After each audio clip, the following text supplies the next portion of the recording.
Fala galera, meu nome é Gilberto Melo e estamos aqui para mais uma aula do nosso curso de Tarot.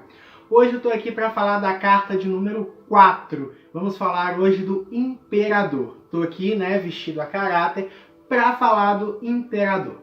Pessoal, mais um arcano aí do sexo masculino. Por que a gente frisa a ideia do sexo masculino e do sexo feminino? A polaridade masculina é uma polaridade expansora, enquanto a polaridade feminina é uma polaridade receptora. Então isso modifica energeticamente. A imperatriz tem características que é diferente da do imperador. A sacerdotisa tem características que é diferente da carta do mago, tá? Então é por isso que a gente frisa todo o tempo o sexo da carta, para que vocês possam me entender, tá bom? Então vamos lá. Falando hoje do Imperador, a carta 4. O Imperador ele fala de domínio, ordem, imposição, controle. O rei manda, né? O rei controla. Então, ele está muito associado a essa ideia do controle, tá? A carta 4, o 4 dentro da numerologia está associado a sistemas. O 4 está associado à estrutura, à base, à caixinha. Sabe aquela coisa do pensar fora da caixinha? Porque todos nós pensamos dentro da caixinha. A caixinha ela é limitadora. É isso e é isso. A carta 4, por exemplo, está muito associada a pessoas, por exemplo, pais antiquados, aquele pai dominador, aquele marido dominador, muitas vezes xenófobo, homofóbico, misógino, está associado, de certa forma, à ideia do imperador. Qualquer um que ache que está acima de todos, porque o imperador tem essa coisa de estar acima de todo mundo.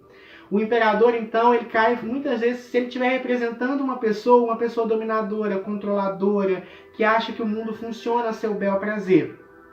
Quando ele define uma situação, é uma situação assim, muito difícil de ser mudada, muito quadrada, muito sistemática. O trono dele, já traz essa ideia da firmeza, da posição, do posicionamento. O rei manda, o rei controla, o rei não pergunta, o rei não dialoga, o rei ele impõe. Então essa carta está muito atrelada a isso.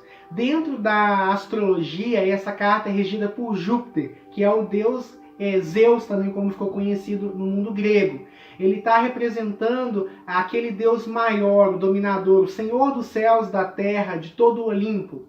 Associado, por exemplo, a outras figuras, como Odin, associado também, por exemplo, a Xangô nos cultos afro-brasileiros, que são divindades extremamente controladoras, fortes e de personalidade complicada. Dentro do aspecto de prosperidade, fala de grandes fortunas, tá? É uma carta que está muito atrelada a bons negócios. Geralmente negócios altos, tá? Não é uma coisa picada, não. Geralmente é uma venda de uma casa, ou um salário muito alto, um CEO de uma empresa, ou uma empresa que vai dar muito certo, que vai trazer muito recurso, muito retorno. Está atrelado muito a essa questão.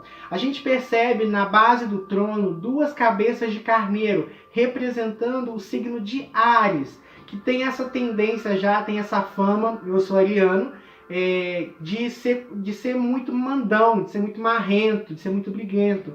Então essa briga, essa marra está atrelada à carta. A gente percebe também, em algumas ilustrações, tem muito figuras de, não na nossa no caso, mas em outros baralhos, tem um leão próximo, está atrelado mesmo àquela coisa de rei da selva. A coroa por sobre a cabeça dele, também falando que é um homem mental, uma pessoa que pensa muito, né? Porém já é diferente do mago, que tinha sobre a sua cabeça o símbolo do infinito, que traz a ideia do movimento, da recepção, de estar aberto a novas ideias. Geralmente o rei é fechado à sua própria coroa, é fechado às suas próprias ideias. A gente percebe também dentro dessa carta uma certa demora quando se fala de tempo. Não é uma carta que expressa movimento, é uma carta que expressa demora, lentidão.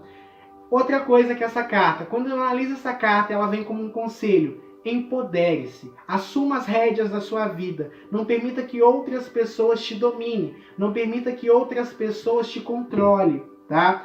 Essa carta também ela vai falar pra gente de alguém um pouco difícil de lidar, de uma pessoa meio complicada, meio sistemática, geralmente um irmão, um namorado, um pai ou mesmo um chefe, tá?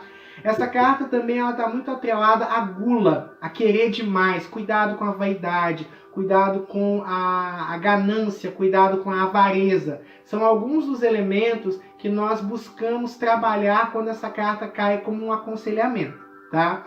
Essa carta fala muito cuidado com os excessos, tenta controlar, tenta quebrar um pouco disso.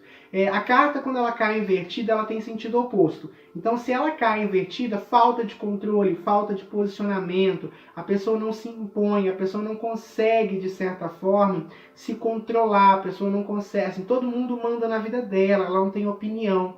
Ela aceita tudo, diferente da carta que naturalmente fala de alguém que não aceita nada, que não está aberto ao novo, que não está aberto ao diálogo, né? Essas questões estão muito vivas. A gente percebe sobre a mão dele o cetro, que é um símbolo de poder. No caso aqui, esse cetro está com uma anx egípcia, que é uma cruz que representa a vida e a morte, e que já nos remonta também a Horus, que era o faraó egípcio. Lembra que a gente já conversou que existe uma associação entre o tarô e as escolas iniciáticas egípcias? Então, mais uma vez, a gente referencia na figura do deus Sol a carta aqui do imperador. O imperador está atrelado, de fato, a essas divindades que reinam, que dominam, tá? Então, quando a gente analisa uma carta, já falei isso para vocês, as palavras-chave são importantes, mas mais importantes do que isso são as questões de olhar o sentido. Aqui, o que essa carta fala? Domínio e imposição.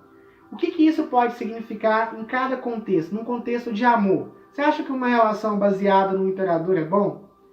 Claro que não. É uma carta onde alguém está dominando, onde ele manda, tudo gira em torno dele. Então essa carta, por exemplo, num relacionamento, você pode enxergar dessa forma. Tudo gira ao redor do rei, não é? Então se essa carta cai representando o namorado de alguém, o mundo está girando ao redor dele. Ou talvez está girando ao redor da sua ou do seu consulente.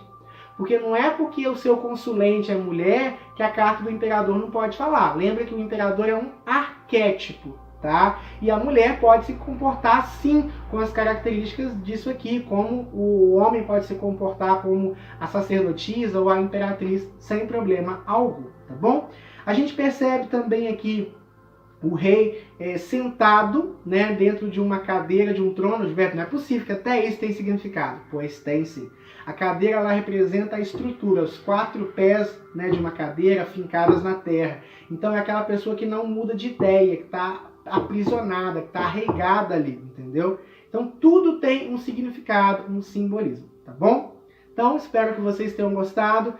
Qualquer dúvida, não deixem de colocar lá no grupo. Vou estar acrescentando alguns materiais extras para vocês. A gente se vê na próxima aula. Um forte abraço, pessoal!